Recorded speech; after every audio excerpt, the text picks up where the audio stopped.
Coming to you live from the offices of Chapter One Films in Charlotte, North Carolina, this is the 4D Podcast with your hosts, Nathaniel Levinson, Greg Prinz, and Liam Maxwell. A new dimension in entertainment. This is the 4D Podcast. We're Trapp. Did you look at the title that I put in there? Yeah, I did. I almost wish it wasn't the title because I was going to make a joke about that. I mean, it's an obvious joke. But I would like to state one thing real quick. Let's hear it. You know Gavin? You know my friend Gavin? Of course, he was on the show. So he's picked my brain a little bit. He said, hey, if you need a full-time third, I'm willing. Really? Yeah. Is that the first interest we've had for a full-time third? So what I'm trying to say, yeah.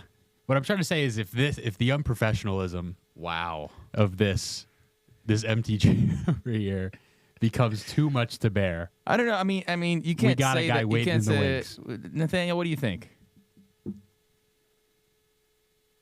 That's what I thought. That's what I thought, bud. No counter to that. Gavin brought a lot of viewers too. Okay, but is that for real? I actually not really kidding. Okay, all right. Because part of me is like maybe he's just bringing this up because Nathaniel is uncharacteristically, we'll say, he's running a bit late, which is okay. We're okay with that. There are professional shows that happens. We're a professional show where that happened. I mean, yeah. Well, yeah. Gavin was serious. He enjoyed it that much, which I guess is a testament to that. I think we liked having Gavin on. I mean, everybody enjoyed having Gavin on. Was Gavin one of the few that came? Not that this is the end. This is the end all be all of a good guest. He came with notes. This is true. He was very prepared. He also picked a good movie, just kind of an all around enjoyable movie. Yeah, there wasn't any, it wasn't Rustler's Rhapsody. It wasn't a bunch of other weird things. Was that the worst one we watched? It was for me. Sorry, Alan. Alan, oh, what a guy! I felt bad the other week because what did I call it? You called it spaghetti something? Spaghetti sunrise.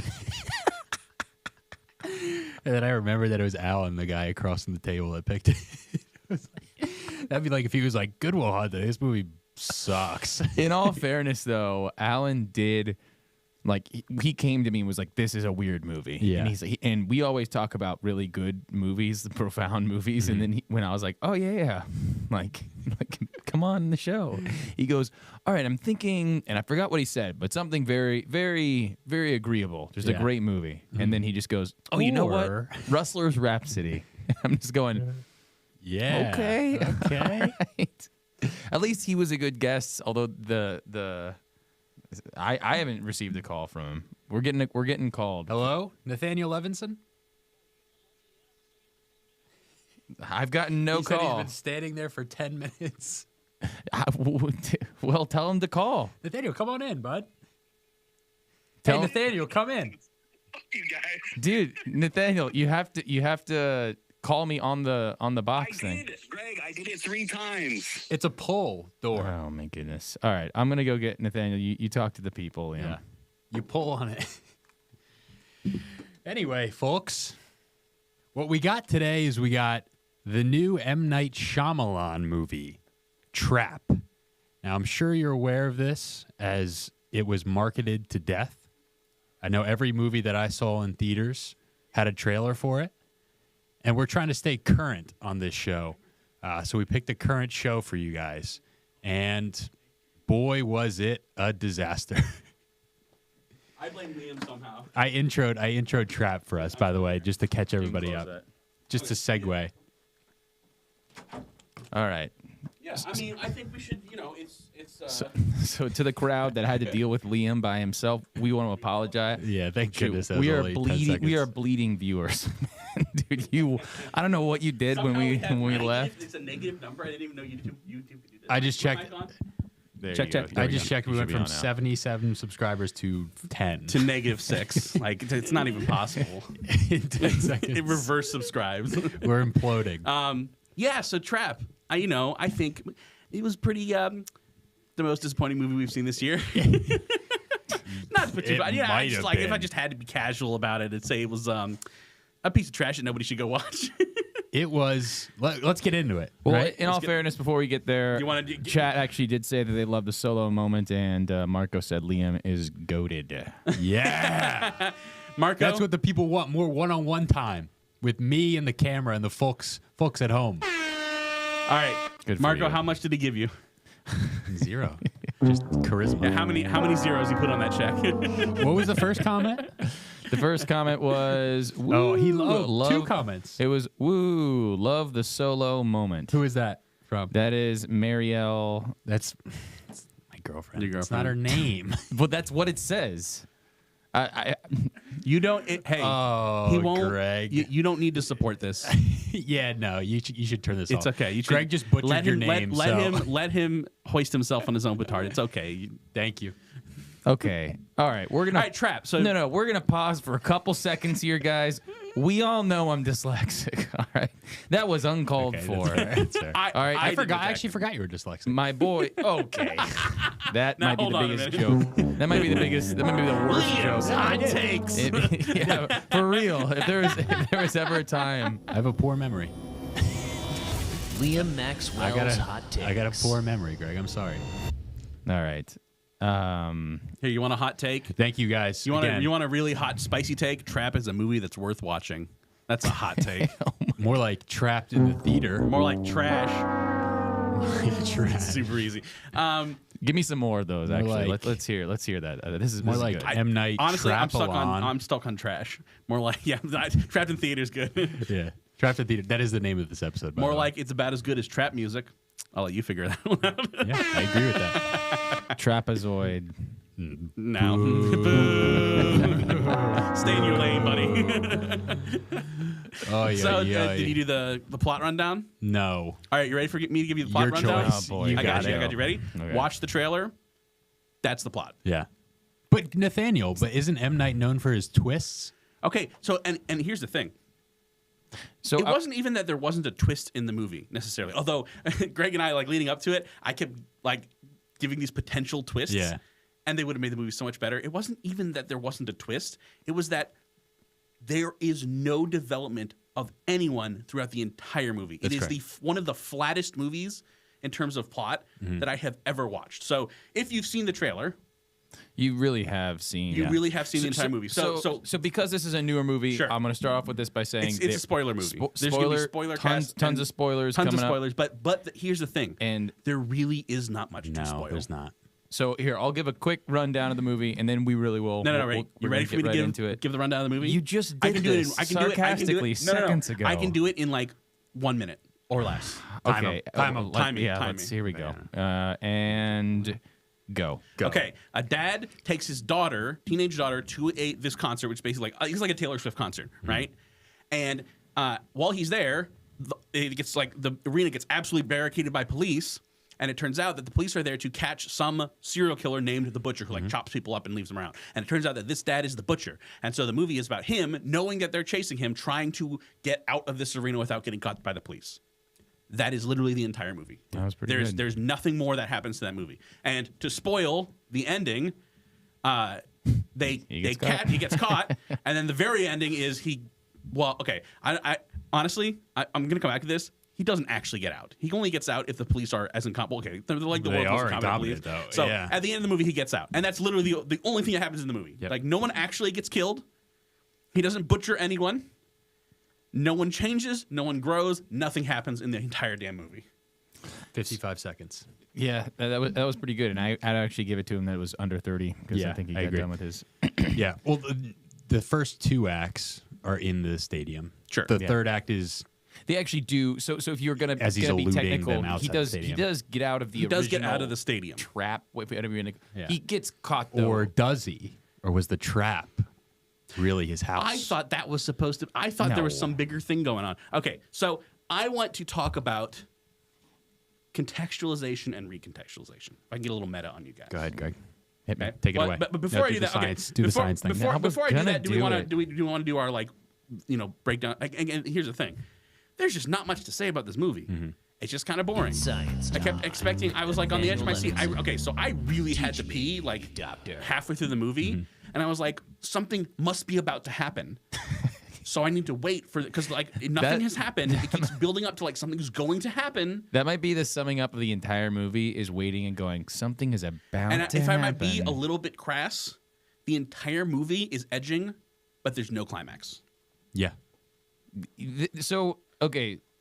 So, from the trailer, you gather that they're at this Taylor Swift-esque concert. It's a bunch of little girls just losing their absolute minds for this Which thing. teenage girls are the worst. Let's just establish that. Yeah. And And- even teenage girls will admit teenage Yes. girls are the worst. And we can probably even take it a step further and be like, maybe one of the most high cringe environments to be in would be teenage girls singing along, like just close-ups of their faces singing along to And doing just, that, and this is not a unique just to teenage girls, completely but it definitely empty. is mostly like, mostly I see women doing this. The close your eyes and you kind of like do the Oy, oy, hand oy. sway back and forth. And But like you can picture it, whatever you're picturing in your head, right? You little teenage, like teeny bopper, just like she's getting into it. She's obsessed with a song that's completely empty, just empty lyrics. Like I thought of you, you didn't think of I was me. gonna say, you remember and the I am lyrics? I couldn't sad." remember a single. No, Those but songs were so That's my whole point. such sterile pop Yeah. that I just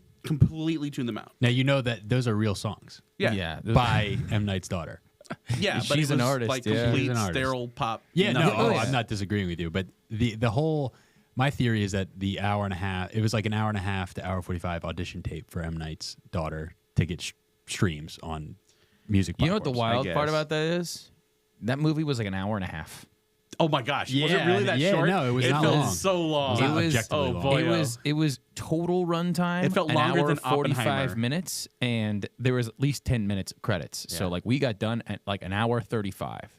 It felt longer than Oppenheimer. It was nuts. Not even joking. It was nuts. Like did. so I would say again, if we're gonna break it down through your experience through the movie, so we start with the first half. Let's start there. The movie starts off again. We're entering into this concert where you have, I mean, prime cringe. It opens on a girl in the car ride to the concert, singing along to these empty words, just in full on obsession mode, and you're like, already my very first scene in the movie, I was like, this is staying too long. Way too long. We need to cut off of this girl's face because I'm already just squirming in my seat having to watch her. Like, I get it. If the rest of the movie's great, okay, that is pretty accurate probably to what little, teenage girl, but I don't need to stare at it Right. because it's killing me.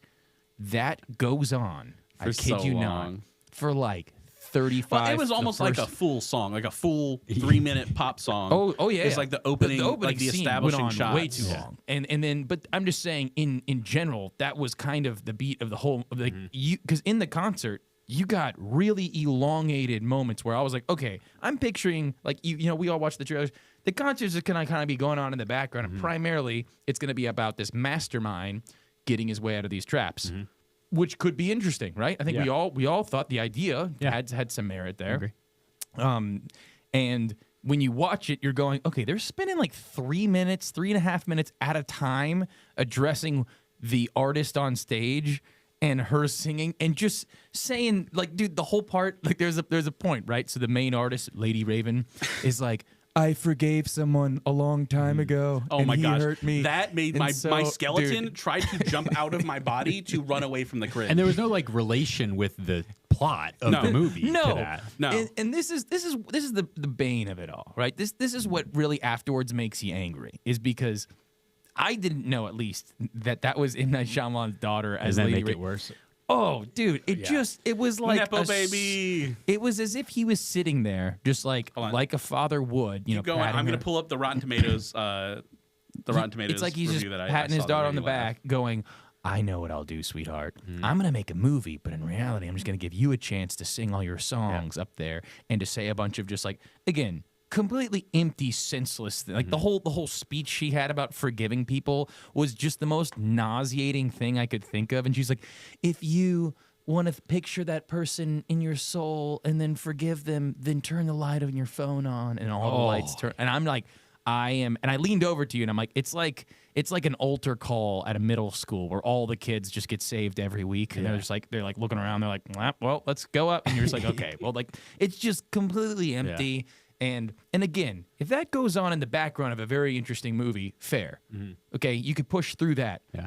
But those scenes were the bulk of the movie. I mean, if you add up all the 3-minute, 4-minute segments of her singing and talking on stage, I'm like, you are killing me here. Like you said though, it is interesting, and that's why I was kind of excited to see this movie, which is why it's so disappointing how bad it was, because I can't think of like many movies where the location is a concert that's going on. Like that could work. Sure, like, that could be really unique. And you know, so I'll just tell you, like, you guys can attest to this. When we go to movies, obviously there's like a trillion trailers, and I keep a tally of. I beforehand I say it's going to be like 1 in 8, and so I'm saying is there's going to be 8 trailers and one of them is going to be interesting, and I'm usually pretty spot on. Trapp was one of the ones where I was like, oh, okay, that looks interesting. That might be worth watching. We'll go see that when it comes out. Unique thought, like M. Night. Well, now he's tapered off. And the thing is, the premise, knowing M. Night, right? The premise of, hey, here's this serial killer dad, like the suburban serial killer dad, it opens a lot of possibilities of what direction it could go. It could be that he's just playing a serial killer, and maybe there's a redemption arc there, or it could be that he's actually like a vigilante, or it could be that like he's been framed or something like that, right? And at the end of the movie, spoiler alert, it turns out that there's no new information. The movie gives you no new information. I'll come back to that when I want to talk about contextualization and recontextualization. But let me read one of the Rotten Tomato reviews that I enjoyed. This patently absurd thriller doesn't just strain credulity, it strangles it, wraps it in plastic wrap, and leaves it rotting in a dumpster, which is more interesting than anything that actually happened in the movie. There you go.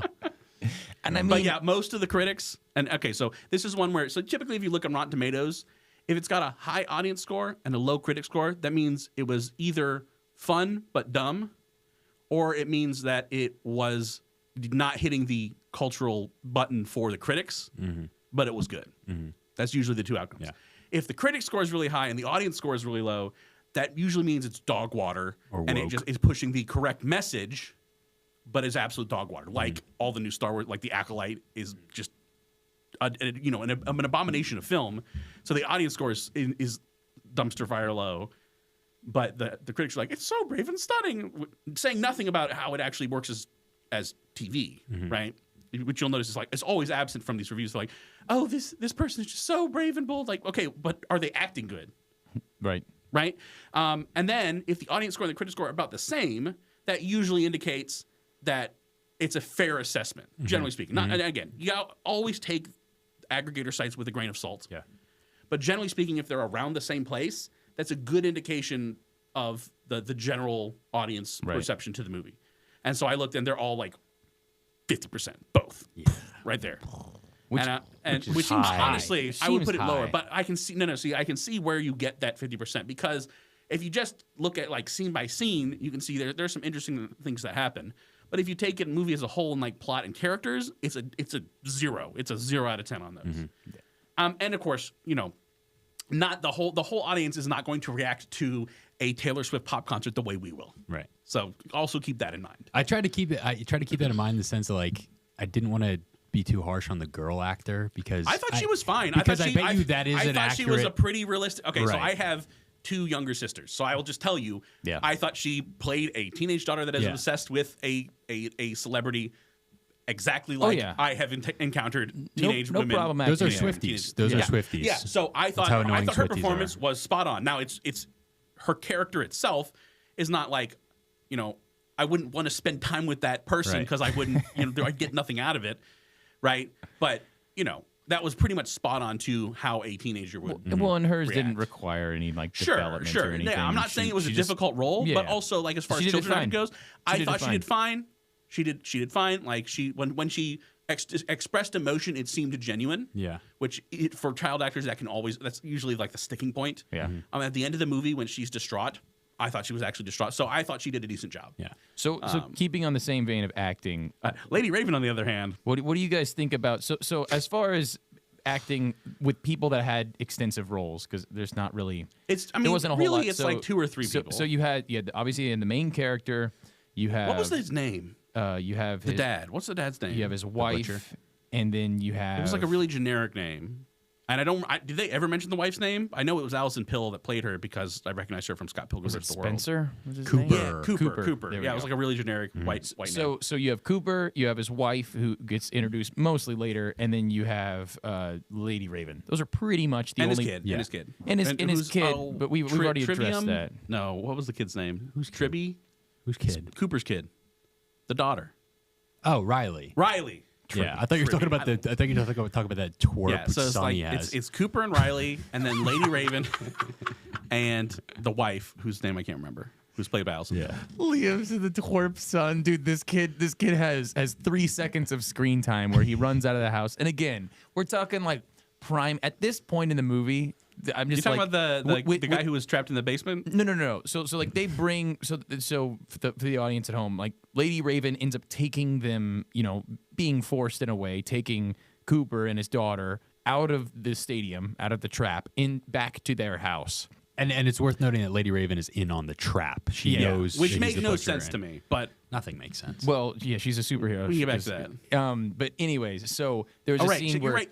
I forgot. There is a moment in this movie that this was the one where I like vomited a little in my mouth, and you're about to get to it. But basically, it's like my superpower is having TikTok followers, and I was like, we're gonna spend a lot of time on that scene, but let's slowly get there. So she arrives to the house, and then like just think of like normal life. This is where my mind just goes. If you're gonna make a movie, why make a movie with scenes like this in it? Like if you think normal life, you meeting a celebrity, it's great, but it's also like, other than you being like, oh, wow, it's awkward after that. It's always awkward looking at the celebrity the whole time or looking at the sports icon or whoever it is. They're like, oh, well, it's great to meet you. I'm really excited. And then there's just this awkward energy. And like, you just get that full-fledged, Lady Raven shows up to this house and they're like, oh, wow, we're oh, wow, this is amazing. And she's like, yeah, she's my friend now. Look at and so like, that's when the little brother comes out. It's only airtime. And me and Liam, like, I just lean over to Liam. I'm like, that kid's a dork. Man. Look at that kid. Look at this dude. Liam's like, what'd you say? Like, he just got pulled out of the locker. I said I'd stuff him in a locker. Oh man! But let's talk about Cooper's acting, right? Because I think that was when I was looking at the critic reviews. A lot of people were praising, basically saying like he acted as hard as he could, but he's not a miracle worker. That was like one person. Yeah. So what do we think? Tried. What do we think? Because externally it seemed terrible. Yeah. But do we think that it's more due to the script? Do we think it's him not doing a good job? What do you guys think? I honestly, here's the problem. I think it's really hard to evaluate his acting because the character was so flat. Yeah. So like, and again, I want to dig deep into this idea that I've been thinking about contextualization and recontextualization and plot twists and plot developments, and there's just nothing. There's just nothing to inform you about anything of his character other than he is a serial killer. Mm-hmm. And so, as a guy who's trying to put on a brave face and without panicking, I think it's fine. And there wasn't anything I found particularly offensive about his acting, but it also wasn't like, oh man, he's really chewing the scenery. Yeah. I thought it was like very. It was exactly as flat as his character. It wasn't good. It wasn't bad. It was just there. And I'm not giving them more benefit of the doubt by this thought that I had, but like he is a sociopath, so Sure. like he's playing it. Because Josh Hartnett's a good actor. Even more than that, I would say he's a psychopath. Yeah, and so yeah. he like emotions for him are very Right. like basically So non-existent. Josh Hartnett is a good actor. I've seen him act really well in a lot of things. So my thought process is that, well, something was off with the script. First of all, I thought the dialogue was so stuffy. Is that how M. Night's movies are? No. It felt like it was written by AI. No. Like, it felt like it was written because, by like, barely a human now, being. granted, I have not dug dialogue. into. Well, I know a his lot of earlier Shyamalan, but like movies are Signs, great, but Signs, I thought that there wasn't. I don't remember any part of Signs being like people don't. no, talk Signs about is amazing. It's Let me re-clarify. Yeah. Recent M. Night movies. Yeah, I feel like probably he, like accurate. Ridley Scott, although Ridley Scott has the excuse of being a trillion years old, Mm-hmm. has just kind of like slipped into this bubble of I made great movies once, and I'm trying to reclaim that. Yeah. And I just can't seem to get to where I was. Like, almost feels like, not Brett Favre, Aaron Rodgers, right? He hit his prime. He was great. And then Now it you're was just time like for him to retired, retire.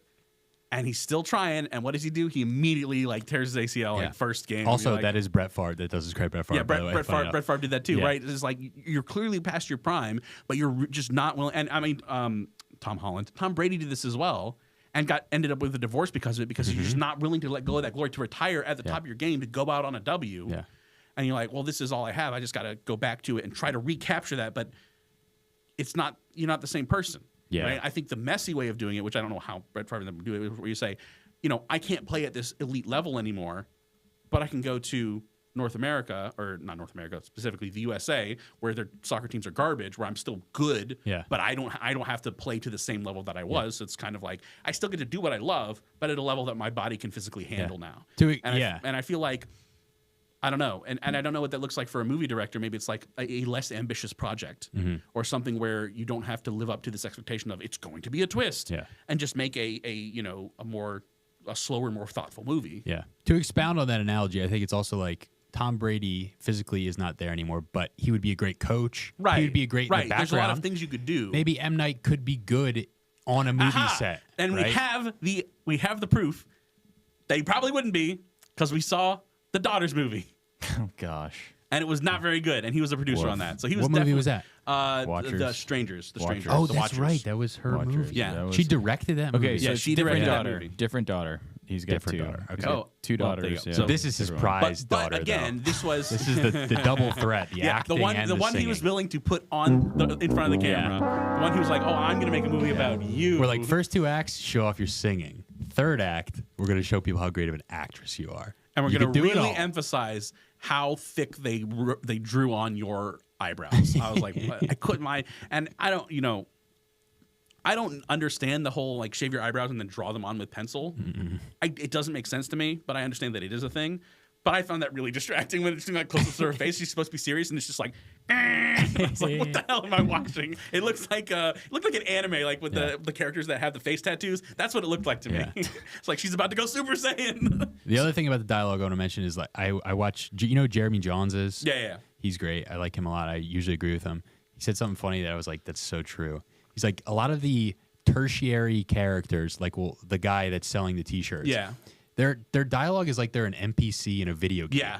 They're like, I shouldn't be telling you this, but there's a secret password. You could almost see the dialogue box popped Yeah, up when yeah, he initiated yeah, his like, exactly. conversation. He's like, this one. Wait, we have some extra T-shirts in the back. Come with me. Like it was like, yeah, that's how NPCs talk in video games. Well, it's not even. See, like my next question was going to be: if you take the cringe out of the first couple acts, like how did you guys feel about how everything like transpired? If you take the cringe out, then it's a short film. But I would, like 20 minutes long. So what I would say is that specifically moments like that, because I mean you see it, and the first thing I thought in the trailer is I was like, they better have a better reason as to how he knows what's going on. Yeah. Other than I talked to a T-shirt guy and he told me everything. Like what? Yeah, What? Exposition Dumpington 3000. Yeah. That was his name in the credits. Well, like when you talk about writing Sir stuff. Exposition Dumpington. You talk about writing stuff, and like convenience is a big thing that you want to make sure you're avoiding. Like, oh, we don't want to make it just happen like out of convenience. Like, oh, and then he just took a left, and then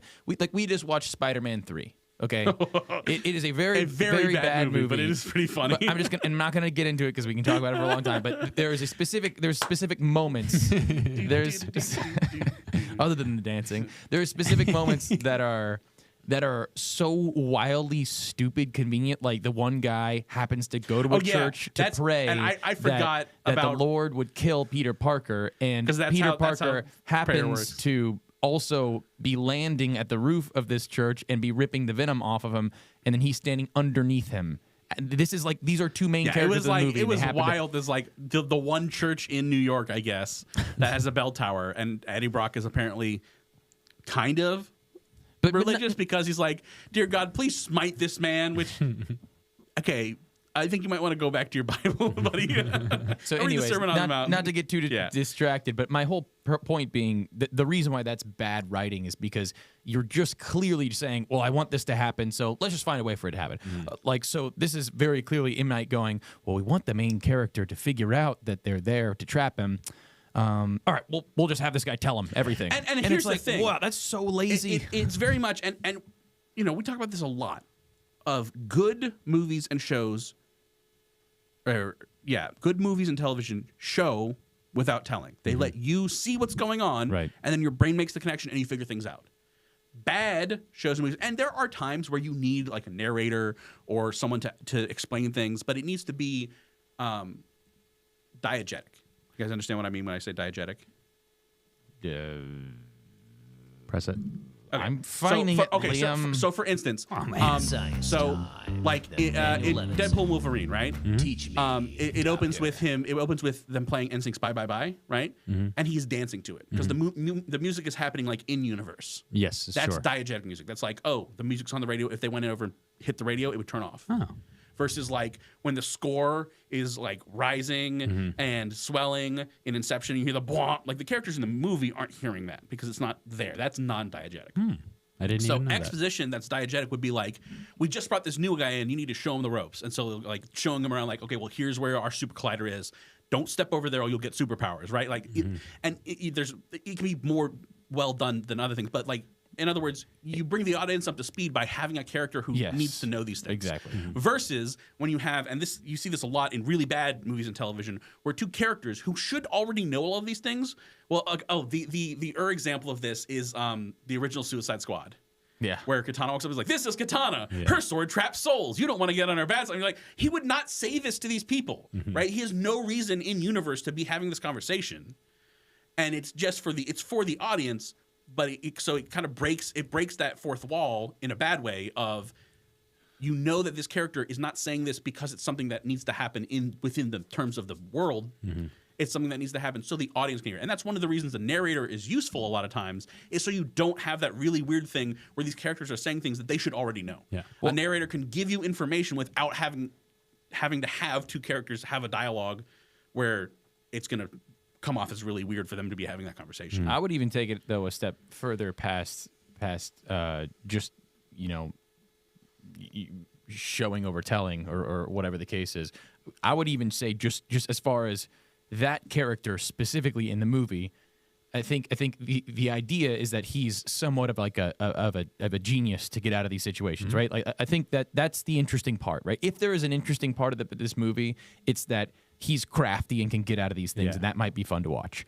However, it ended up being like Jack Sparrow was caught in there, and he just happened to be falling into buckets that were sliding out of certain places, and he's just like, well, He would grab a rope and it would it's just like take him to where he needed to go somehow. it's like, so you're telling me if he didn't happen to walk past this guy, he would have no idea and he would have just gotten caught. End of movie. And the thing is, it does a decent job of establishing. He's noticing there's a bunch of police. They're putting up cameras. He's noticing. Oh, he notices that when an employee like goes into the back room, that there are police there. That they check his badge and ask him for something. So there are ways he could have figured out this information without just saying, seeing the exclamation mark pop up over the dude's head and being like, there's my quest. Well, let's just get something straight. The profiler was going to catch him. Oh my 100%. The profiler, she was a smart cookie. Was Dude, she she was gonna catch but here's the the thing. butcher. Was she regardless. supposed to be a character? The profiler was the silliest character. Like she might as well have been floating on a cloud. Like she was so out of you place. only see her in the face movie. once. No, but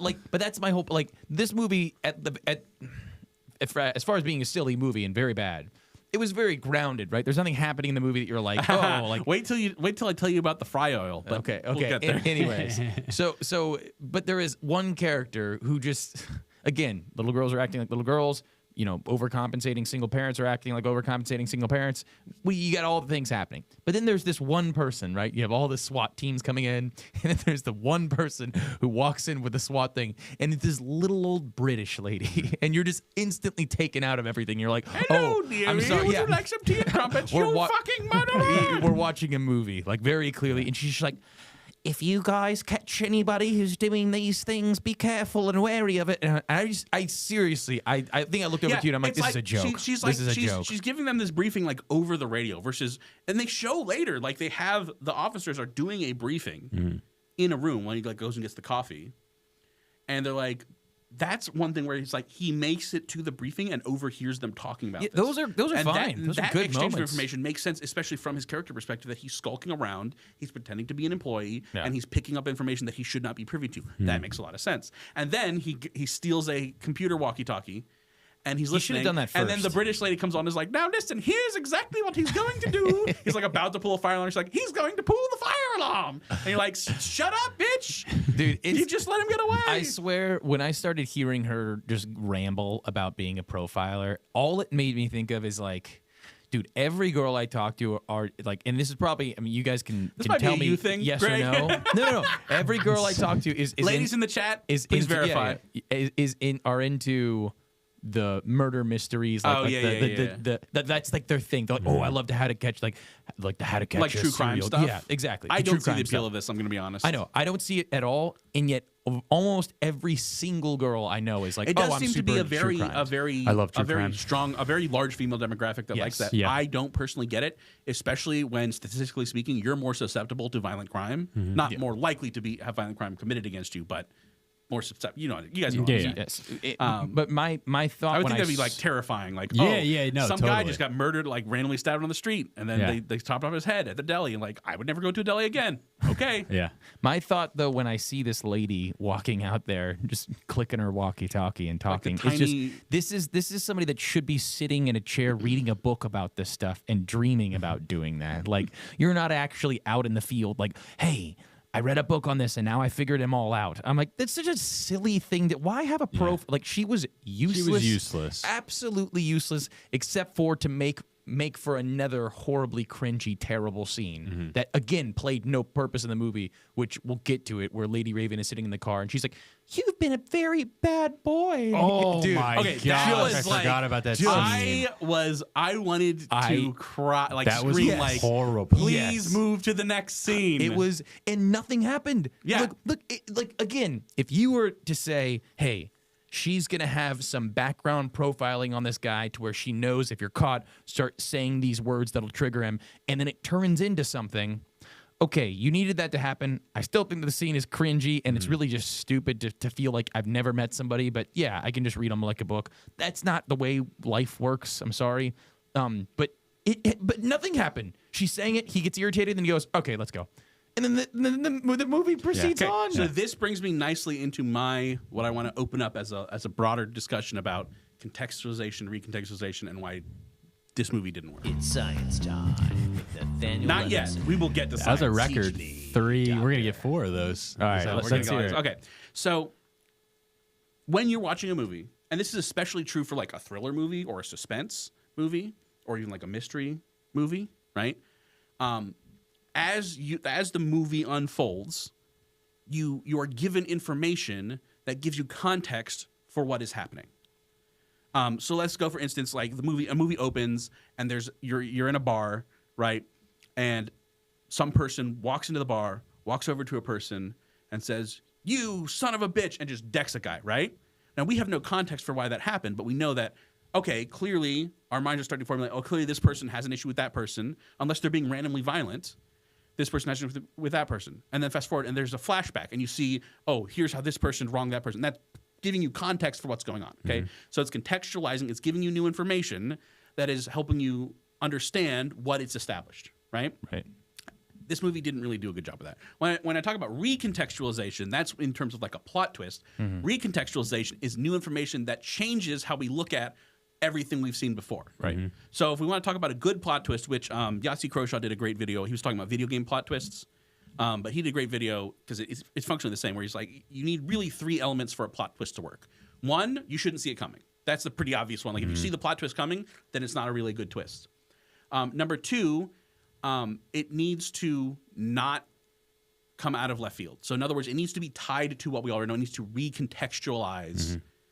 It needs to recontextualize. So in other words, like, and this is like good mysteries, when you go back and reread them or rewatch them, you're like, oh, I see it now. I can see all the pieces that are being set up to lead to this big reveal. And then 3, it needs to not be dumb. Like it needs to actually, so it's like your plot twist could be, it was space aliens the whole time. And that, if you were leading up to space aliens, then maybe that makes sense. But it could also just be like a really bad plot twist that makes you hate the main character. Or- Where it was like, yeah. actually, he was molesting dogs. Or class 1 Whoops. is like, and he was asleep the whole time. It was Yeah, all right. a So dream. that would be an example of a lazy plot twist, but also one that's like it's really disappointing. Like it kind of takes all the tension out. Okay, so those 3 elements for a plot twist. This movie didn't have a twist. So there's nothing to recontextualize, right? There's no twist. I think he there's attempted no to turn. do one. I'll talk about it later. I think he attempted to have a twist there. he? I'll talk about it in a second, but I'm with you. There was no. It felt like a bunch of like mini But in twists. terms of contextualization, in terms of just like regular contextualization of giving us context for what's going on, there was nothing there. So let me walk you through it. We got our base level where we're starting at is this dad taking his daughter to a concert. And now let's assume we haven't watched the trailer because that gives away basically the entirety whole of movie. Yeah, it gives you everything that happens in the movie. He goes to the concert. First thing he does, he goes to the bathroom, and when he's in the bathroom stall, he pulls out his phone, and he's got his special serial killer app. Like, so this guy learned to code because he's got this weird special app on his phone that shows him his sex dungeon, right? And you're he could talk to him. and he can talk through to the him. Like, mic, so yeah. I'm like, okay, hold on, guys, just have Ring. Like, obviously they couldn't use Ring, but just call it something else. Rung. Like, I don't know, make up something, but. He had like a specialized app on his phone, which is ridiculous. But anyways, I don't want to get caught up on that. And you say, oh, he's keeping someone in his basement. Okay, first of all, why are you using sound? People are standing next to you and they're hearing help. Yeah, that was brutal. Like if I heard that coming from the stall, I'd be like, hey, you all right in there, bud? You'd What's going maybe on go over up there? to the 100 police officers and be like, that guy was playing some like. And you'd be like, oh yeah, it was. Hey, that wasn't guy was great. looking at a slave Hey, he hey, has in his yeah, basement. I was wanna like, check I feel like him you'd be out. like, hey, dude, watch porn on your own time. Like, what are you doing? But from this, you're like, okay, so he's got someone chained up in a basement. And then, again, exposition Q Dumpington shows up, and because he starts noticing, oh, there's police everywhere.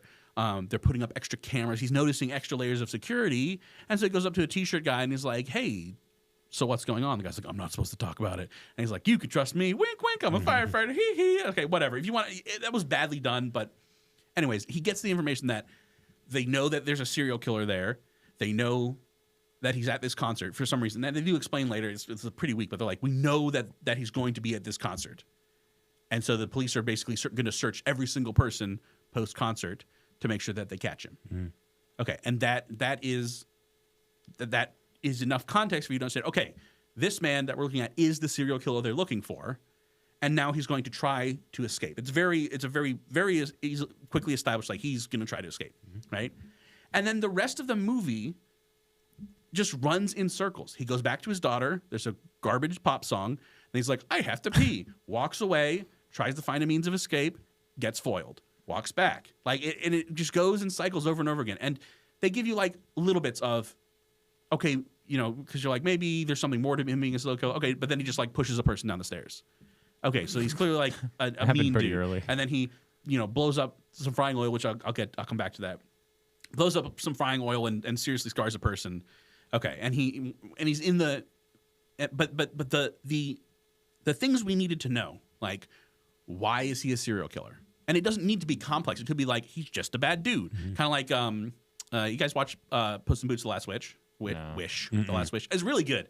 But basically, there's a bunch of bad guy characters, and they all go through their various redemption arcs, except for Little Jack Horner, who gets like a Jiminy Cricket, and Jiminy's like, well, maybe you just had a bad. He talks like Jimmy Stewart. He's like, maybe you just had a bad run of it, and there's always hope at the end of the road. He's like, no, actually, I grew up middle class. My parents loved me. I just like hurting people. It's like, oh my gosh, you're an irredeemable monster, right? And that's it's funny, but that's like, okay, you're giving me context for why Jack Horner does the things he does, right? Whereas like the three little bears and Goldilocks are this crime gang, and they end up like having a redemption arc, right? So you can do a lot of different things. You don't have to be like, oh, he's this deep, complicated villain who he was hurt in the past and he's just lashing out, or he's a victim, or you don't have to do that, but you do need to give us like something. Again, it could be like the Joker is left very nebulous, right, in Dark Knight. So, but you need to give us some context for what is going, like, who is this person? And they keep giving. He made all these little threads that just did not go anywhere. So he keeps seeing this specter show up every now and then that we find out is he seeing his mom, but we don't get any context for that. Like, did he kill his mom? Did his mom like do something to him? Like, we get a little bit in that weird scene where she's like, "You've been a bad boy." Yeah. Like, what the fuck? I thought the mom was the profiler for like the first. That half was of that the was when movie, she too. walked in, and it shows like, because it doesn't show her face for a while. Like, her face is a big reveal, and I was like, I lean over, and I'm like, that's his mom. Yeah. That has to be it, right? would've been Otherwise, better. why would they make because it like the film, It would from the way explain you're watching things. it, it's like Make all it a these better big movie. rugged police, and then this wispy little woman walks out and it just says FBI on the back of her jacket, and you're like, oh, this is someone important. But she doesn't do shit for the whole movie. Yeah. She doesn't matter at all in the entire plot. Why would they make the mom in the profile look so similar? Yeah. Well, Like, why? okay. there are also just a lot of maybe I'm reasons why it crazy, would have but made the first sense. time, so the first time he sees the ghost mom, it's in the men's bathroom, like right after he looks at his prisoner. Yeah. And I thought that was the Asian dude's mom because I don't know why, but she looked like a small Asian lady. And I was like, oh, that's the guy he. And so my brain, which is trying to make a better story, was like, oh, maybe he's a vigilante killer. The son like butchered his mom, and he's going to. And then there's other parts where they're like the police are pulling random people out of the audience, and he's listening, and they're like, the profiler saying, here are the descriptions we've had we've gotten of the criminal, and they're all over the place. And so I'm thinking again, making a better story. Maybe it's like a bunch of people who are all using the same method. And they're just like, I'm just going to kill one person, but here's the method I'm going to use. And it's like I don't know, Copycat killer sort of thing. Because it's like one's a tall African American man, and one's like a small Asian man, and one's like, oh, a white man with a bird tattoo, and he looks down on his wrist and there's a bird tattoo. I'm like, yeah, but you don't fit any of the other descriptions. So, but really the one that bothered me the most, where it looked like it was going to build some context and add a plot thread or something like that, was at the very towards the end of the movie. So he figures out like, oh, the only way I can get out of here is through the back because everything else is guarded.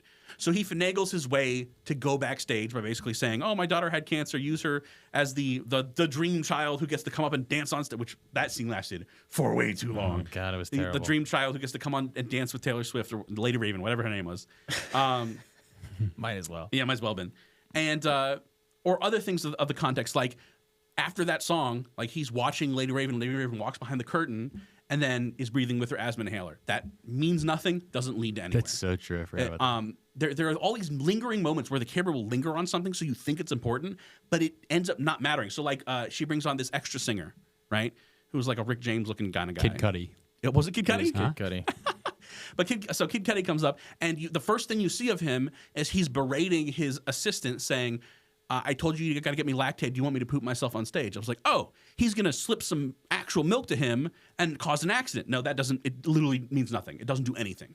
And then later, they're in the hall outside of Lady Raven's changing room, and Kid Cudi walks down the hall and sees Cooper and gives him like a hair flick, like, check out my ass. I want you to ride it. Right? He's clearly like giving him a come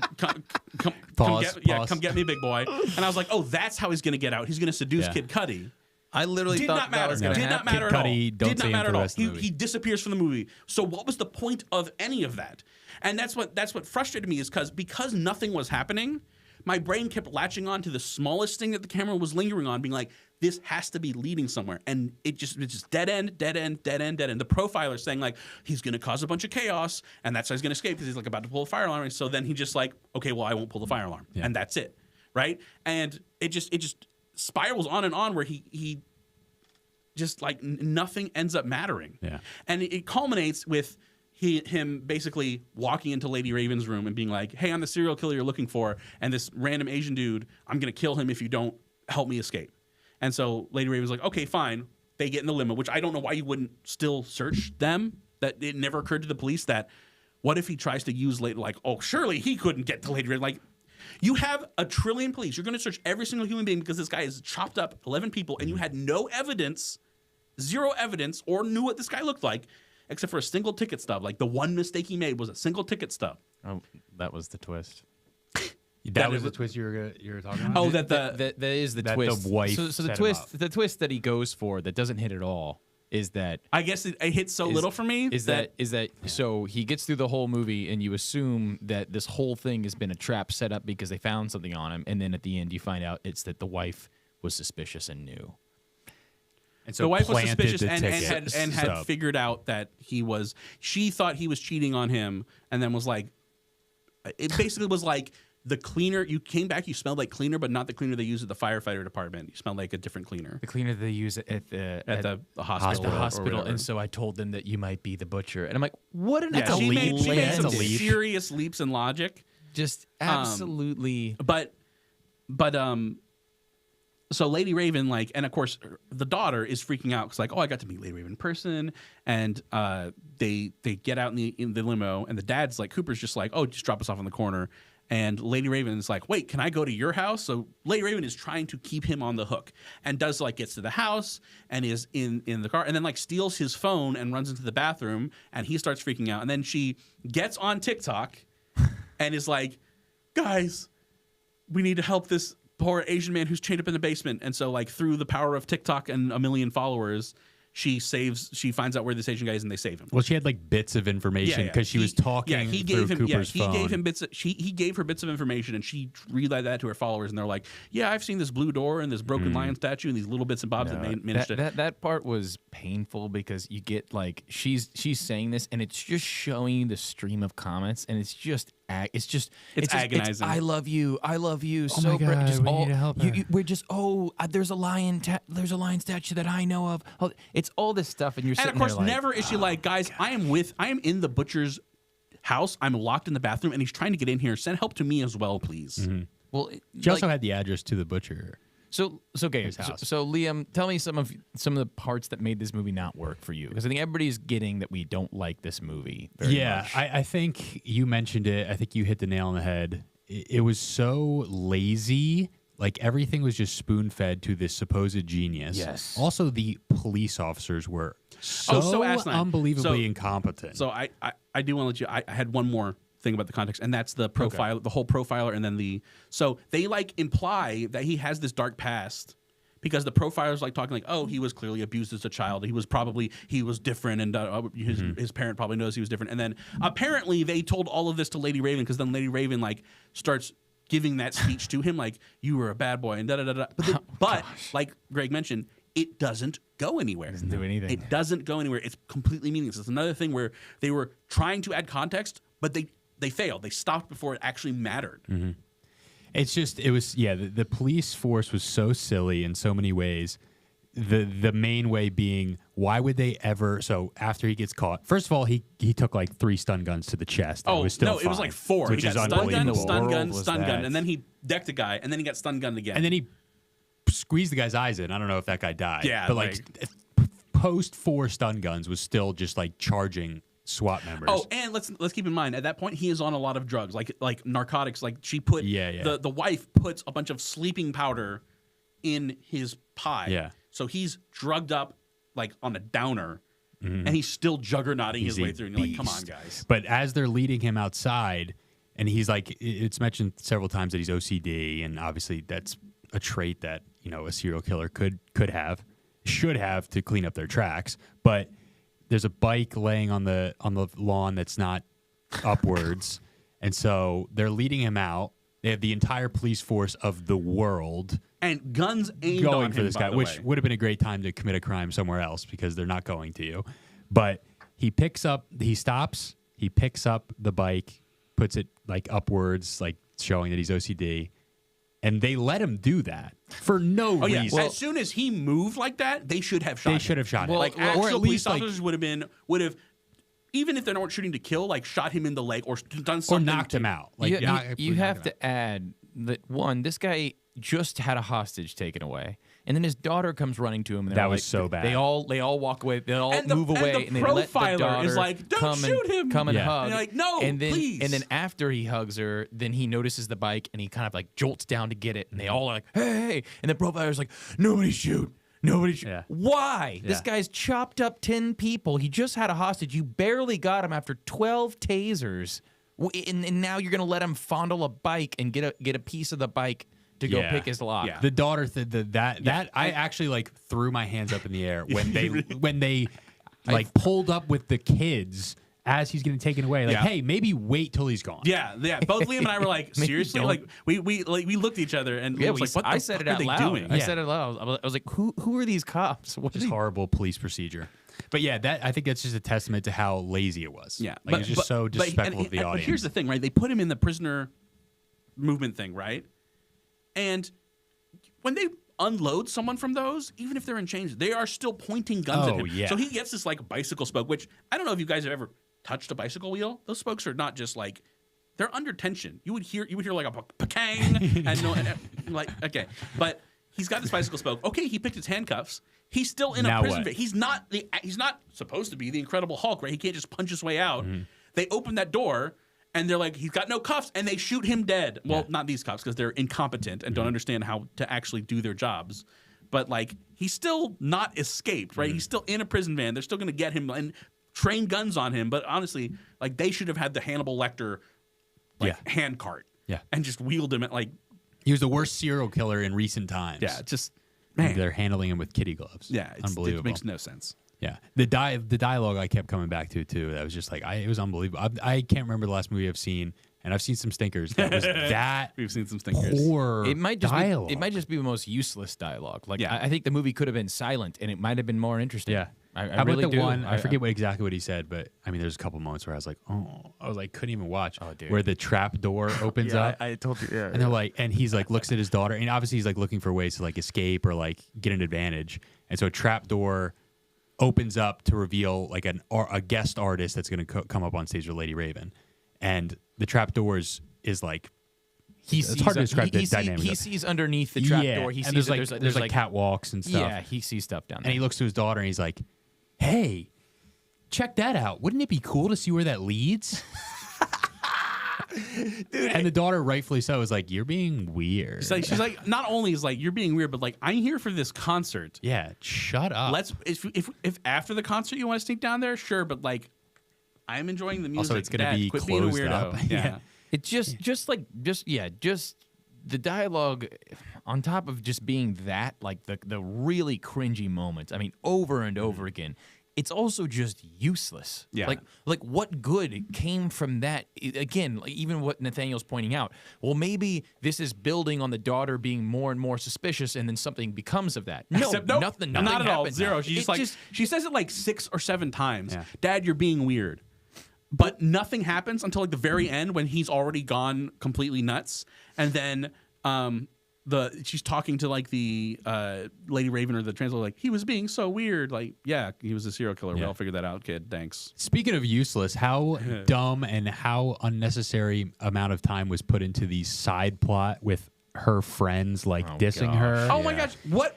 Again, another No thing payoff. where there was supposed to be, and this. Okay, and here's another thing where my brain went, maybe the plot's going to go in this direction because we course. find out from conversation that the daughter had been having a hard time at school. She got ostracized from a group of friends because of something that happened. They basically stop short, but Unclear. they basically call it the incident. Something happened, and so I'm like, okay, maybe the dad like serial killed her bully or did something like that. Right? I don't know. Just put him into some Right? cereal. Yeah, Over. like chopped him up, put him into some cereal. And it's like he keeps running in to the mom of one of the girls of the group and being like, oh, they should make up. But again, they keep alluding to something that happened, but it means nothing. It has no impact on the plot. It doesn't mean anything. And then the weirdest part of that was when Riley goes on stage with Lady Raven, it shows them up in the top seats, and I guess the mean girl, I guess we're supposed to assume that was the mean girl that was mean to her, even though they never say anything explicitly. It's like yelling at her mom, and her mom's like, shut up, you little brat. Yeah. And you're like, okay, that didn't serve any part of the plot either. It means nothing. Was the payoff a big laugh at that moment where she threw the drink in her mom's face? I guess, but like, we don't know anything about these characters. We don't know why they've been ostracized.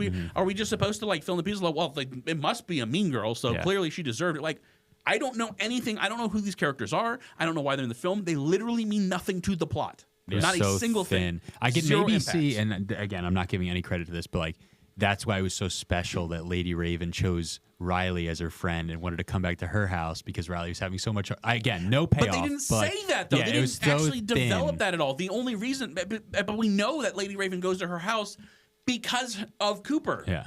So that doesn't It's an even pay empty off in that friendship. sense. It's not real. Either she way. she doesn't like Riley at all. No, does- she hates I Riley. doubt- She's like probably this not. little I wouldn't brat. like her. I doubt they're friends. I wouldn't doubt like it. her. Like afterwards, you think Especially the you brother. think she's even going to talk to Riley? I bet Never. you should talk to her. Yeah, Nah. they're probably. I don't think they're friends. Nah. Still Hot take. to this day, No. you think she's friends with the Asian guy she saved? Yes. They hugged. I think so. So I thought there might have been something like that was her brother, and that's why this is like she's like, No, oh, you thought. she's gonna be no. There was just Yeah, the other thing is like the intensity that Lady Raven has for catching the serial killer makes no sense if she doesn't have a personal stake in it. She is just some random ass singer. well, like She should be like, let me. I need to get away as fast as I can. But the Asian guy would have died. The Asian guy would have died, I guess. Well, okay, so let me talk I guess about she was stunning and brave. that briefly, and then I'll touch on what I disliked most about the movie. But so that point where it did seem like every woman in the movie. First, you got this British profile lady, and then you have Lady Raven up on stage, and then you had the wife. All three of them are like. They just seem like a group of girls that sit together watching true crimes and are like, oh, we can figure this out, guys. Let's just put our heads together. And it's a movie about them just like, yeah, I saw him clean his yard really meticulously. He must be a serial killer. Like, that's the kind of crap that comes from like just sitting on your couch and watching that stuff. And it felt like they were like, oh, yeah, this will be interesting. Let's figure this out. Let's crack the case. So dumb. But the thing that I found most offensive about the entire movie, because there was so women much. can't solve crimes. That's what Greg's saying. No, I'm saying. Clip it. Clip it. Clip it. How unrealistic is that female profiler? It was a male. Hey, now we're talking. If you watch the movie, you'll see how out of place. Yeah, she no, looks. it- not yeah. because she's like my grandmother in a giant FBI outfit. And again, it's something hi, where the profundity is completely lost if she doesn't have a personal connection to this case. She's just some random profiler that they brought in. We don't know why she was picked in particular. We don't like maybe She's the she's an best. expert on serial killer. Like yeah, but they don't. Again, it's all missing context, and that's why the movie. I say the movie is the flattest movie because they don't give you. There's nothing to go on. The only thing you can go on is what you're making up in your head, which you shouldn't have to do. Wasn't there one line where it was like, she's caught 10 of these before? Something I don't know. I missed that, but like I think you would miss it. 'cause well, the it's just very one easy offhanded thing line. to say is just like you see it and you just go, "Well, explain it." Yeah. like explain it to me. You got to explain Yeah. why this like And completely again, silly looking out of place and woman again, it's different matters. from something that's supposed to be mysterious, right? In mystery, you're not. You're supposed to want. It's a good mystery is trying to engage your brain to make you try to make connections with the small bits that you have to form the larger picture, right? That's not what this is. This is like basic. You need to tell me where we're starting at. We're not even like, establishing a baseline. Like, in order for something to develop, we have to have a starting point. There is no starting point. It is just literally. It's. This is what it was. It was a Mad Lib. It said Cooper is a serial killer, and he's trapped at a concert, right? And he's being pursued by a old grandma who is a profiler, right? It's literally like a Mad Lib, and those single sentence pretty good. descriptions That's is an pretty good. extent of the development of every single character in the entire movie. I wonder if our short film will end up being as good as this. Anyways, so let me hope get into my so. thing that I dislike, and then I'm Yeah, gonna yeah. throw a question out Yeah, to you yeah. guys. We'll hear your misogyny, and then we'll refute it. Okay, so what I found to be just so horribly done, like to the point where like any of us could have done a better job of this, is how this man gets any of it, how anybody in the movie gets any bit of information. It's so dumb. It goes from, all right, he's at a concert, and then he's like, oh man, what's going on? And then a guy that sells T-shirts is like, this is what's going on. And he goes, perfect. And then he goes, and then there's a little bit, there's like, oh, he steals the radio. He kind of acts like he's somebody he's not. He gets a little more information. Interesting, right? And then he goes, you know, he's sitting there and he's realizing there is no way out of here. And then M. Night Shyamalan pops up in the movie, and he's like, hey, you know, you can meet Lady Raven, but you got to be the dreamer girl. And he's like, oh, no, the daughter says, oh, the dreamer girl, I hope I'm her. So now he gets, again, information he didn't have. Now he just goes, he goes, I'm stuck. Also, he's a racist because he sees M. Night Shyamalan and says, "Oh, that must be related. He must be related to Lady Raven." Just want to throw that out there. Shame on you, Cooper. So the daughter feeds him information on oh yeah, she takes somebody up on stage, and then he just happens to walk over to one of the dudes. Again, and racist. And the dude's just like, oh yeah, I happen to be her uncle, and he just goes, oh well. You should make my daughter the whatever, and he goes okay, and then Okay, that works. And then his daughter is now chosen to be up on stage. All right, then he gets up on stage, and then the lady is like, yeah, you can't get out through the back. And he's like, oh, dang. She goes, yep, the only person you can get out with is Right. Lady Raven's personal posse. And he goes, okay, thanks for that works. information. So all of this is just so silly how he gets it. And then he's talking to Lady Raven. this part, I don't know why it doesn't play a huge part, but it made me so mad because he just goes, you see, I'm going to kill this guy. And then he stops and he goes, you see, if I click this button here, he can actually hear us, but I won't click it. Anyways, and I'm sitting there, I'm like, like, of course that's going to come into play. There was not a doubt in my mind that him going, and by the way, if you ever steal this phone, this is the button you need to click. You see this phone that is not password protected, even though I'm a serial killer. It's like You see my special, and again, I want to emphasize this. He had like a dedicated red and black, evil-looking like lamb logo, like satanic Dodge logo app to monitor and be able to hear what his victim is doing. Yeah, and so that is essentially how the movie develops on is with information like that. Oh, it is utterly just mind-numbing to see him go, oh, I'm going to weasel my way out of this. And then somebody just goes, hey, you should do this. And he goes, okay, I'll do that. And then he's like, oh, how do I get out of this one? And somebody's like, you won't be able to get out of this unless you do these things. He's like, I guess I'll do those things. He's like, I don't know how I'm going to get out of this one. And they're like, well, we randomly pick somebody from the crowd. And then he's like, well, I'm randomly that person. All right, next. I'm seriously, it's like Jack Sparrow is drunk walking around and just fumbles his way out of the stadium somehow. It's so silly. Yeah, it is definitely a matter of, you're supposed to get this impression that he's like, oh, this really skilled serial killer. And a little bit later, like you get this idea that he's a meticulous man. Okay, so he's using all these abandoned houses as safe houses. Okay, he's never left any evidence of the crime scenes. Okay, so they give you like those little tidbits. And, when the police surround him at his house, which starts with them, they get in the car, and then she's like, you've been a bad boy. And he's like,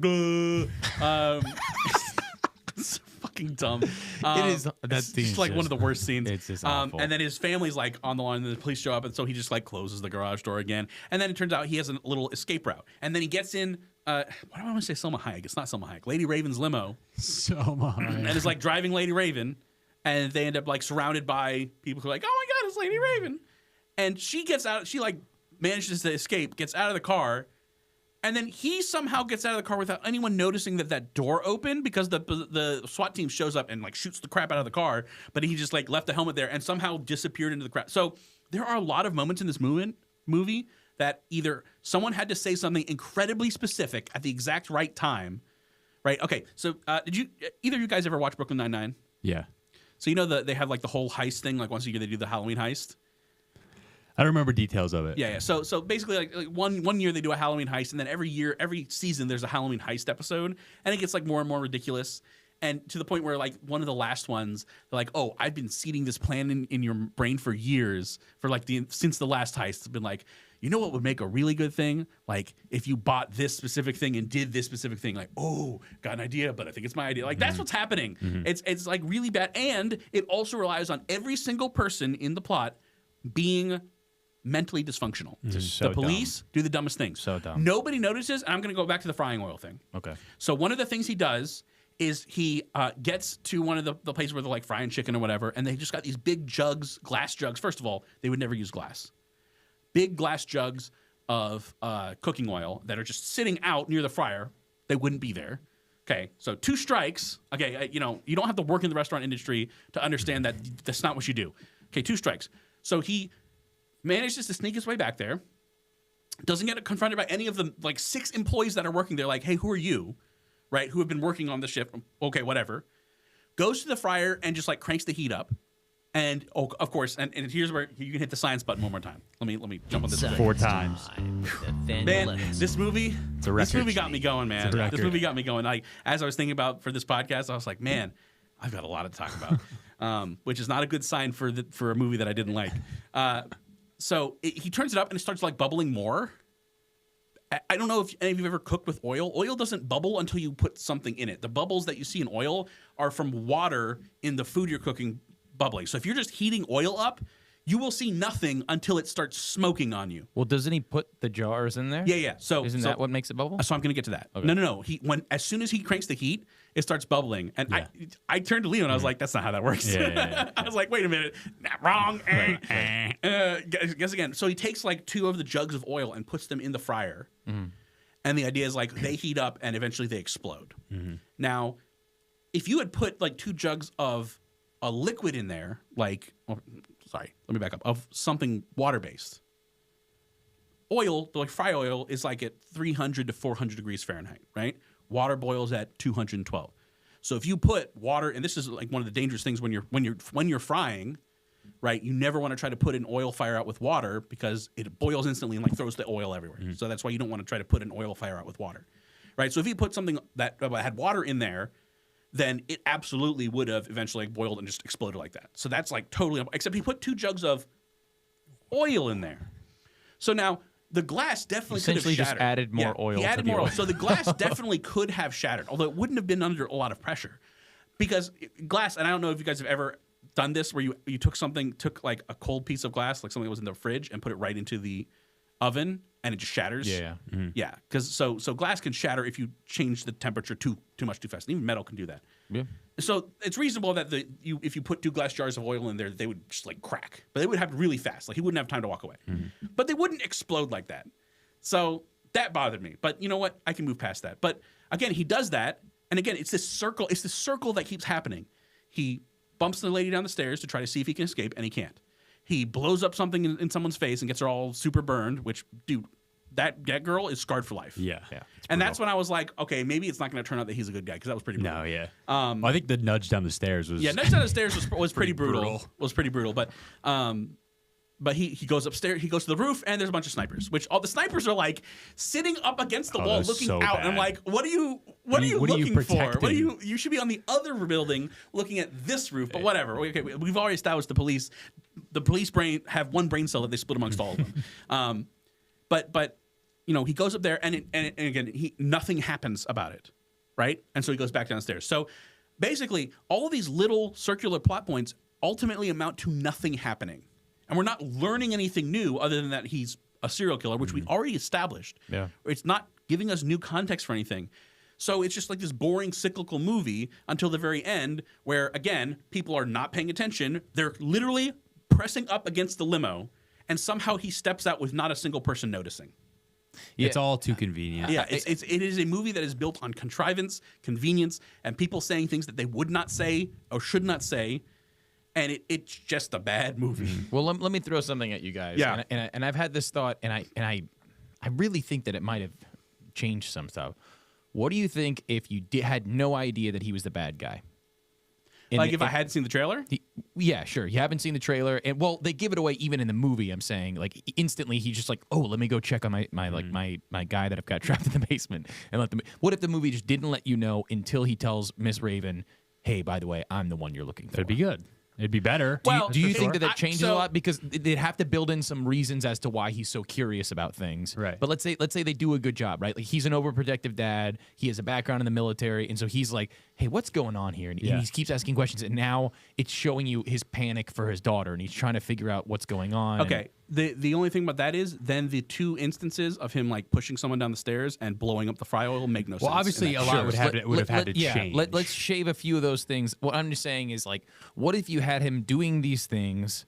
You may perhaps you have him. And maybe this is me doing way too much help, but it's like I think you are. You'd have to change way too No, you'd much. have to It's change not too as much. it's not as simple as not knowing. The thing is, his actions in the movie only make sense if he's the serial killer. yeah. So as soon as you establish that there's a serial killer and he's acting like this, the only implication you can draw is that he's the serial But killer. if you start out with that's going to be the script, Yeah. that's a better movie than this movie. Yeah, I think 100% you could have gone in the direction of saying, okay, we're gonna have this guy. The whole movie is gonna be about him fighting to get out of here because he loves his daughter and he's been falsely profiled, like because he matches the description. That's one thing. If it's he matches the description, he has nothing to do about it. If he's like, we're looking for a white male, this build, Yeah, and he just happens to be. and he's got a teardrop tattoo on his face. And he looks in the mirror and you see the teardrop tattoo. And he's like, oh shit, they're looking for me. And then it turns out it's not him. Right. But that's a completely different movie. Yeah. Right. Because for the vast majority of the movie, he is not under direct threat. He's in the trap, so to speak, but no one is chasing him. If the movie is like he's been misprofiled, then it starts with him under pressure being chased. Right. So it's a completely different movie if you flip that on its head. Well, the starting point for M. Night, he said was, what if Hannibal Lecter was at a Taylor Swift concert? That was a real quote. That was a real quote. Oh, M. Night, If you, lost it, M. Night, buddy. if you He's think like- that this guy is even on remotely close to the level of Hannibal Lecter, no. Yeah. you can't just say, well, he's a serial killer and he's really good at it. That's not what Hannibal Lecter was. He's lost it. Because the thing is, like, could you picture Anthony Hopkins in those scenes, just hands in his pocket, strolling around like he's at a park, and people asking him things, and him just being extremely going- polite? And he just kidney with some fava beans. Oh, we got to do that one on the pod. yeah. We should. Yeah. We should do that series. We should watch that series. That's a great series. Yeah, it is a great series. There are some stinkers in there too. Actually, hey, it then would it's it'd actually perfect. make it great. I haven't even seen the stinkers. I've But only seen I wanna- Silence of the Lambs, so.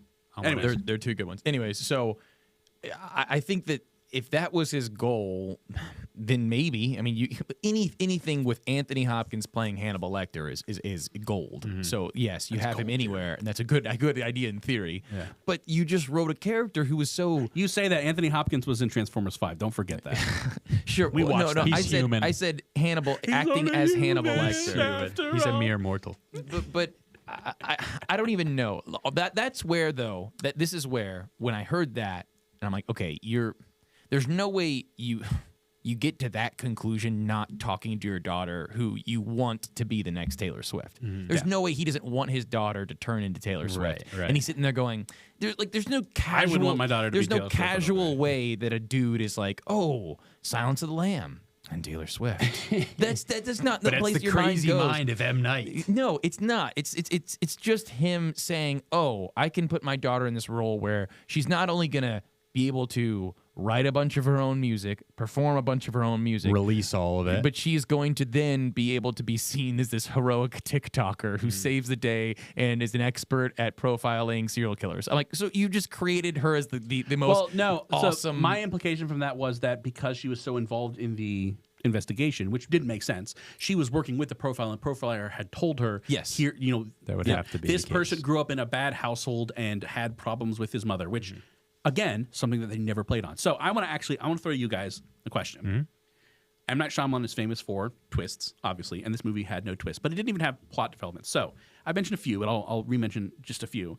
What were some twists that you came up with that would have been better if the movie had done it? So one twist, obviously, like very as soon as the obvious one. profiler came in, I was like, that's his Yeah. mom. One was he's actually somehow the good guy. I also the daughter was a serial killer. That's one I came up with. Wow.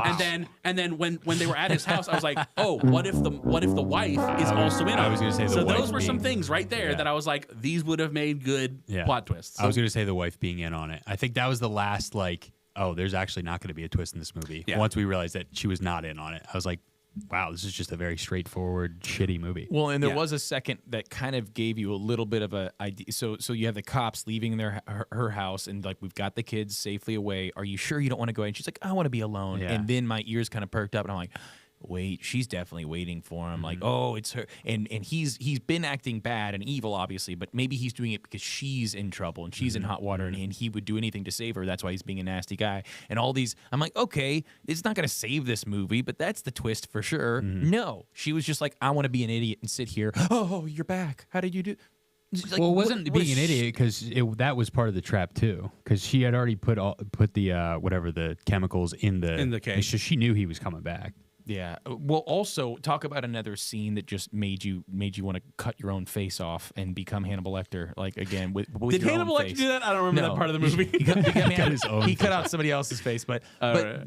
the scene where he shows up, right? So he shows up back at the house after he's gotten out of all these different traps by whatever, and he makes his way back to the house after the cops leave magically. And his wife is sitting there. She's like, "Oh, you're back," and they have this really awkward kind of like sweat-ridden conversation, and then she goes, "You know what?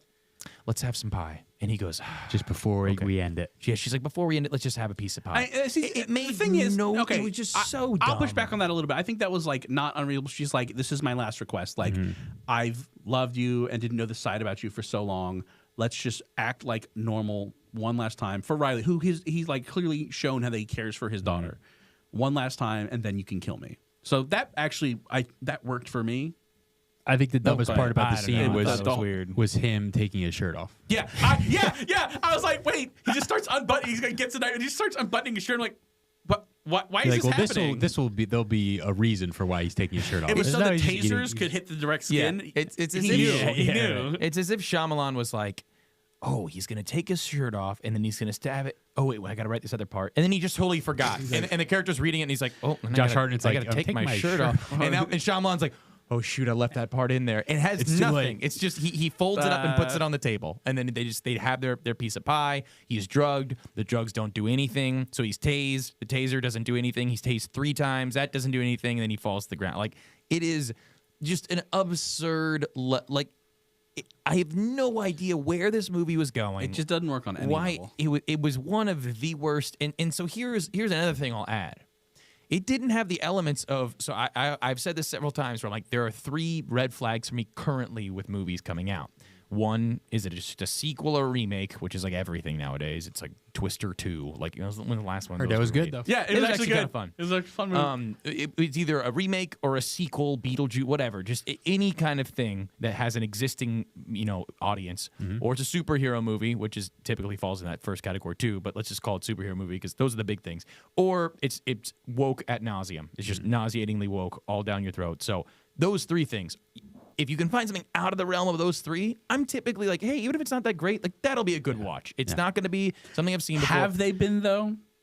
Have they what? All the movies that we watched did not fall into any of those categories. I'm at least more excited This is my point. This is my point being this Like, is so this impressively is how you bad. do a movie.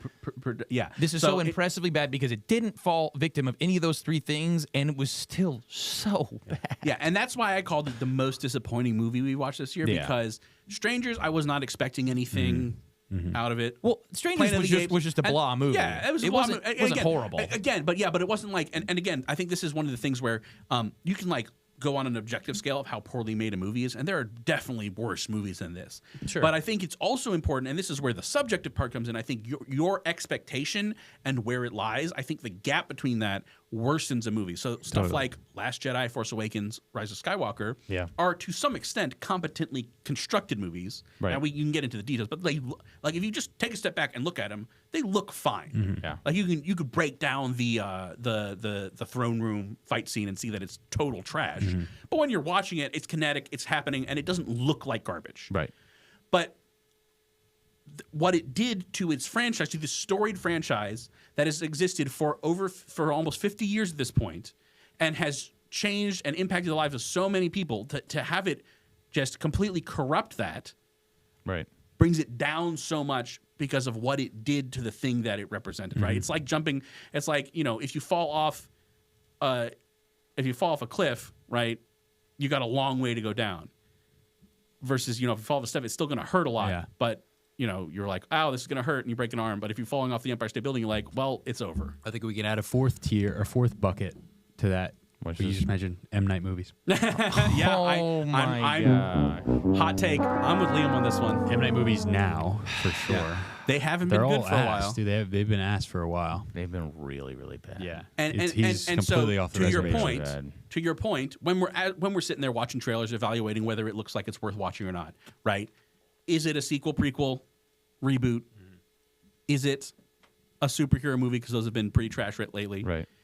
Does it, on its face, look stupidly woke?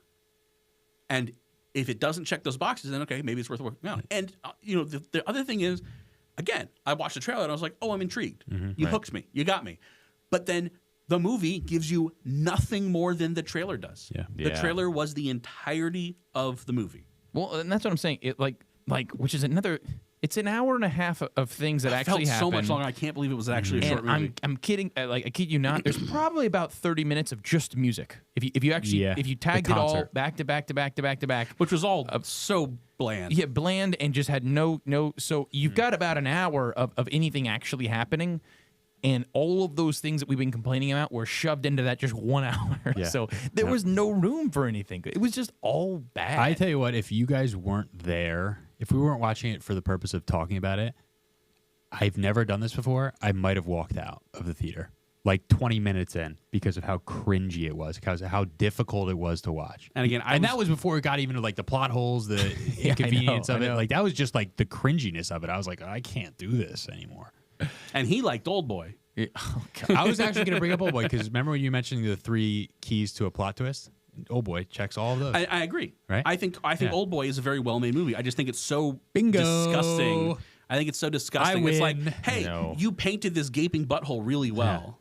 I don't want to look at it. I win. No, we both said that it's a really well told, terrible story. It's a really well made movie. It and I is think terrible, and, yeah, and you know it's what? terrible, it's horrible. I think it actually is a really good This- example of a very competently done plot twist. Yeah. But keep in mind that third thing. It doesn't make you nauseous. And I think it No, you fails said at that one. dumb. But also like makes the main There's character not a horrible person. There's not a purpose to the I twist. didn't know that's part of it. There's not necessarily a purpose to that twist other than just to make the audience. it just feel makes worse. it makes There's so no it's purpose already to it's it. already there a is. Sure foul there is. movie. It's already a foul movie, and the plot twist makes it even more foul. Yeah, that's the purpose of it. Yeah, I know, and I hate Right. it. So there is a purpose. I'm saying it's competently done. I'm saying it's a well done plot twist. If but you want to follow that train of thought, my friend, we can defend this movie we just talked about for the last hour. We can. No, If I you wanna can't. I really follow that can't. train of Honestly, thought. You guys are wrong. Again, And everybody would agree with again, that, Well, I think. again, if we're looking at an objective scale, Old Boy is very up there in terms Yeah. of movie craft.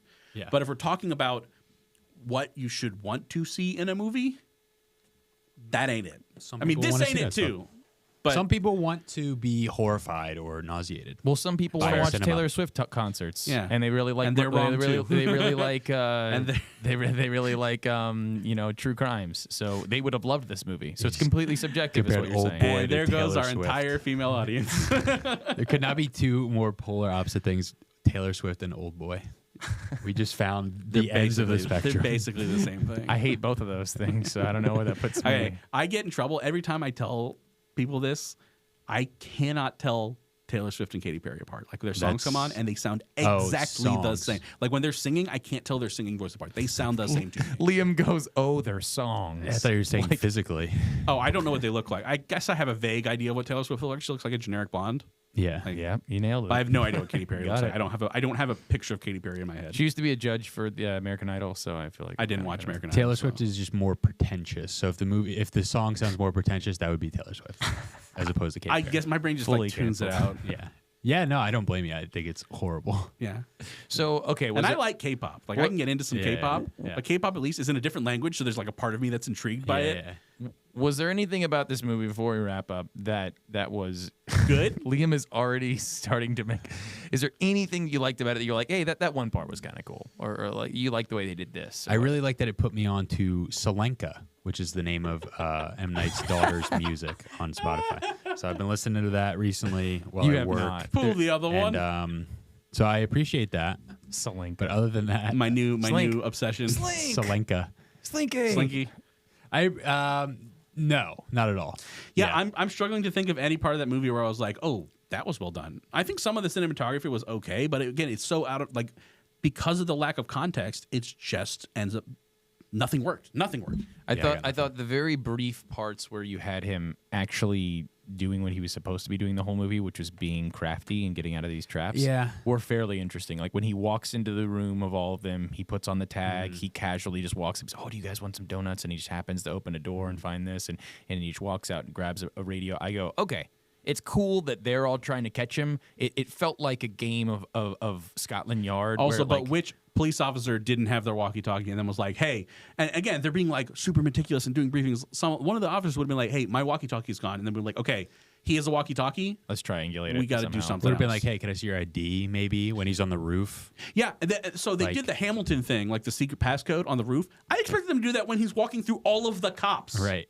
Or I was expecting, and again, my brain kept coming up with way better ideas. I was expecting him to be on the roof and be like Hamilton and be like, it's Burr up here, and then like, get him. Yeah, because he said What another this- nauseating thing to happen that he has to pull out where the guy goes, "Oh, I even have a code name. It's Hamilton." Yeah. And then later they're like, "What's Yeah. the code name?" And he's like, "Hamilton." Well, I'm like, another really he convenient would have been part caught right is there. when he takes the apron and the apron has a wallet in it with the key card. Oh that- my gosh. Or like with it's like the all yeah. so Yeah, it's all so bad. contrived.